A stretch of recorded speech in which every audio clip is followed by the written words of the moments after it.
ఇది చూసి చంద్రబాబు నాయుడు గారు ఇంకా 100% ఆయనకు ఫుల్ పర్మిషన్ ఇస్తారేమో నా అభిప్రాయం ప్రకారం భయ్య. సినిమాల్లోనే చూసింటాం మనం ఏదైనా లీడర్ అనేది స్వయంగా దిగడం అనేది. రియల్గా నాకు 18 years వచ్చినప్పటి నుంచి ఇప్పుడు 30 years నాకు నేను చూసిన పొలిటీషియన్లో స్వయంగా దిగి హెచ్చరించింది అయితే పవన్ కళ్యాణ్.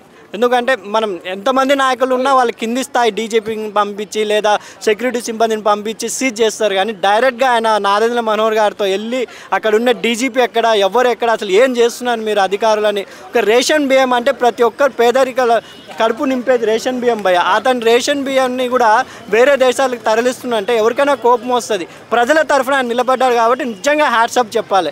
ఎవరైనా ఏమైనా విమర్శలు చేసినా పర్వాలేదు, కానీ ఒక డిప్యూటీ సీఎం హోదా అంటే చాలా సెక్యూరిటీ పరంగా చాలా మనకు రాజ్యాంగంలో చాలా ఉంటాయి, కానీ అవన్నీ లెక్క చేయకుండా ప్రజల కోసం ఆయన వెళ్ళిన తీరు నాకు బాగా నచ్చింది. ఎందుకంటే ఒక సెక్యూరిటీ గార్డ్ లేకుండా ఆయన సెక్యూరిటీ సిబ్బంది ఎవ్వరు లేకుండా కానీ నాదెండ్ల మనోహర్ గారు పిఏ ఎవరితో వెళ్ళారు. అది హ్యాట్సప్ చెప్పదు. ఎందుకంటే డిప్యూటీ సీఎం అంటే ఈక్వల్గా సీఎం లాంటి వాళ్ళు. ఎక్కడికి వెళ్ళాలన్నా ప్రోటోకాల్ అంటారు. ఇప్పుడు ప్రోటోకాల్ని అధిగమించి వెళ్ళిన మొదటి వ్యక్తిగా పవన్ కళ్యాణ్ గారు నిలబడ్డారని నా అభిప్రాయం. ఇప్పుడు అక్రమం అనేది ఇప్పుడు కొత్త కాదన్న, ఇప్పటి నుంచో జరుగుతుంది. అయితే ఇప్పుడు ఏమంటున్నారంటే అక్కడ కాకినాడ ఎంపీ జనసేనకు సంబంధించిన వాళ్ళు, అక్కడ రూరల్ ఎమ్మెల్యే కూడా లోకల్కి సంబంధించిన వాడే. సో అట్లాంటప్పుడు అందరు వీళ్ళే ఉన్నప్పుడు ఇలాంటి అవకతవకలు ఎందుకు జరుగుతున్నాయి? గవర్నమెంట్ వచ్చి ఇన్ని నెలలు అవుతున్నప్పుడు కూడా ఎందుకు ఆపలేదు అంటున్నారు. అదే అక్కడ సిస్టమ్ అనేది ఒకటి ఉంటుంది కదా, పోలీస్ సిబ్బంది, అవన్నీ సిస్టమ్ని అధిగమించే ఈరోజు పవన్ కళ్యాణ్ గారు వెళ్ళారంటే కొంతమంది విమర్శలు చేస్తున్నారు. యాక్చువల్గా డిప్యూటీ సీఎం అంటే ఆయన ఛాంబర్లో కూర్చొని అక్కడ జస్ట్ బటన్ నొక్కినా లేకపోతే ఆర్డర్ ఇచ్చినా డీజీపీ వెళ్ళాలి, కానీ స్వయంగా ప్రజల కోసం వెళ్ళాలి. ఏం జరుగుతుంది, ఎవరెవరు లంచాలు తీసుకుంటున్నారు, ఎవరు లంచాలు ఆపుతున్నారు అలా పంపించడానికని ఆయన వెళ్ళినారు. కాబట్టి దాన్ని వెళ్ళినందుకే మనం ప్రశంసించాలి పోయి అందరు విమర్శిస్తుంటే ఇంకా 100% పాలన ఎవరు అందిస్తారని నా బాధ భయం. అయితే అక్కడ ఉన్న వాళ్ళు 10,000 మంది జాబ్స్ పోతాయని చెప్పినప్పుడు సరే నేను చూసుకుంటానులే అని అన్నారు. సో దాన్ని కూడా నెగిటివ్గానే అంటున్నారు. దానికి ఏమంటారు? అంటే జాబ్స్ అంటే వాళ్ళు కింది స్థాయి వాళ్ళు పాపం ప్రోట్లో పనిచేసే వాళ్ళు అధికారులు చెప్పినట్టు వినాలి.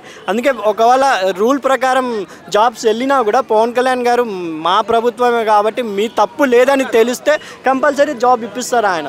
ఎందుకంటే ఆయన జెన్యునిటీ పరంగా మోడీ గారికే ప్రశంసలు అందుకున్నారు. ఇప్పుడు మోడీ గారు ప్రధానమంత్రి అయ్యారంటే ఎక్కడో ఒక 10% 20% పవన్ కళ్యాణ్ గారు నేను చెప్తున్నా గట్టిగా. మహారాష్ట్రలో ఆయన వెళ్ళిన ప్రతి చోట గెలిచినా అంటే సినిమాల పరంగా కాదు రాజకీయం పరంగా ఆయన మార్క్ చూపిస్తున్నారు అని ఒక దూకుడైనా పర్వాలేదు. ఎందుకంటే ఆయన రేపు గెలుస్తాడా ఓడిపోతాడని ఆలోచించడం లేదు, నన్ను డిప్యూటీ సీఎంగా పెడతారా మళ్ళీ పీకేస్తారా అని కూడా ఆలోచించడం లేదు. డేర్ అండ్ డాష్గా వెళ్ళిన వ్యక్తే ఎప్పుడైనా బాగుపడతారు అనేది నా అభిప్రాయం అండి. మొత్తానికి పవన్ కళ్యాణ్ పరిపాలన ఆయన హార్డ్ వర్క్ ప్రజల పట్ల చూపిస్తున్న శ్రద్ధకి మీరు ఏం చెప్తారు? నేను ఒక్కటి చెప్పగలుగుతాను, ఇది చూసి చంద్రబాబు నాయుడు గారు ఇంకా 100% ఆయనకు ఫుల్ పర్మిషన్ ఇస్తారేమో. ఎందుకంటే చంద్రబాబు నాయుడు గారు వాక్ పరంగా చాలా చతుర్థంగా మాట్లాడుతున్నారు, కానీ ఎక్కడో కొంచెం ఆయన ఏజ్ పరంగా కొంచెం ఎక్కువ గ్రేస్ చూపించలేకపోతున్నారు. మొత్తం పవన్ కళ్యాణ్ గారికి అప్పచెప్తే ఇంకా ఆంధ్రప్రదేశ్ రాష్ట్రం, ఎందుకంటే మునిగిపోయిన నావ ఆంధ్రప్రదేశ్ ఇప్పుడు దాన్ని కొంచెం నీట్గా తేవడానికి పవన్ కళ్యాణ్ లాంటి డేర్ అండ్ డాష్ లీడర్ కావాలని నా అభిప్రాయం.